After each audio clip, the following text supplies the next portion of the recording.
Salut! Aujourd'hui ma vidéo c'est pour vous expliquer que si vous n'êtes pas professionnel ou élite en course à pied, je ne vous recommande pas de consommer 90 grammes à 120 grammes de sucre par heure. C'est une bêtise. En fait c'est beaucoup trop.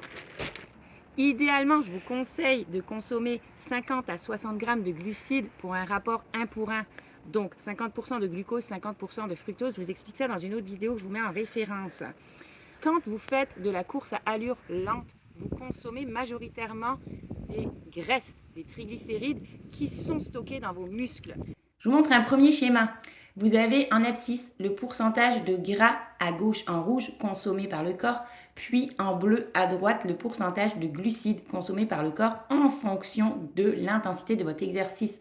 Plus l'intensité de l'exercice augmente, moins le corps va consommer de gras et plus il va consommer de glucides.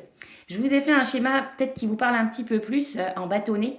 J'ai pris les sources d'énergie selon l'intensité de l'exercice. Vous voyez que à 25% d'intensité, le corps va majoritairement utiliser les graisses, majoritairement les graisses plasmatiques, c'est ce qu'on voit en bleu. Puis il y a la graisse musculaire et après en fait vous voyez qu'il utilise le glucose sanguin puis la glycogène musculaire. À 65%, ça devient quasiment 50-50 entre l'utilisation des graisses et l'utilisation du glucose.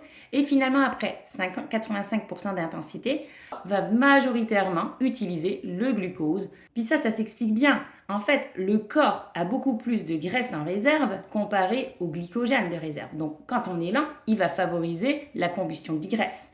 Donc, à allure lente, si vous consommez du sucre, vous allez bloquer la lipolyse. Le corps va vouloir utiliser ce sucre-là, sauf que vous n'en avez pas besoin de beaucoup. Donc il va prendre ce qu'il a besoin et le reste, il va le mettre de côté. Il pourrait même en fait provoquer des troubles digestifs parce qu'il va rester bloqué dans votre intestin. Donc maintenant, pourquoi on conseille quand même de consommer quelques glucides quand on fait des courses lentes?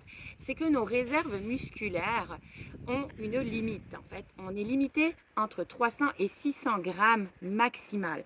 Donc ça veut dire que quand vous faites des courses de très longue endurance comme des ultramarathons, au bout d'un moment, vous aurez consommé cette limite-là. Donc vous avez besoin d'en ingérer. Mais comme on vient de le voir, pas besoin d'en consommer 90 à 120 grammes, vous allez avoir plus de problèmes. Bien sûr, n'oubliez pas les jours d'avant d'avoir une belle alimentation équilibrée. Faites attention à vous, à bientôt!